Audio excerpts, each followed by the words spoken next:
let's go through and use a VPC that we've created from scratch and also launch a Spot instance in it.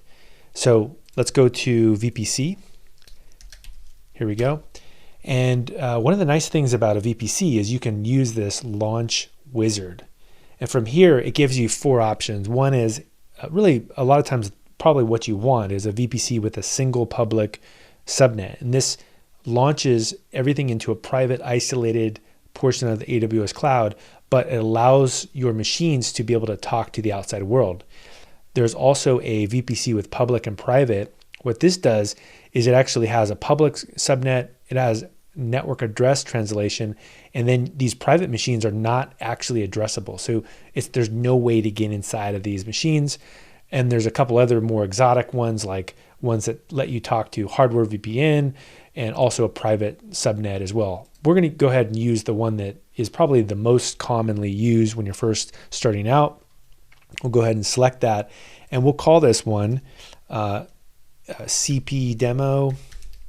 And by default here, we can leave everything the same. We can just say no preference for availability zone. We can leave all this, and then we can just say create VPC. And once we do this, then we're able to actually successfully create a VPC. And if we want to, we could launch an instance into the VPC. So we could use those techniques that have been shown earlier. And in fact, let's go ahead and let me show how that would work. Let's go to EC2 here. And if I did a spot request and I wanted to launch something into there, I would just go request spot, go through here, let everything be the same here. But look, under network, I would go through and I would select CP demo.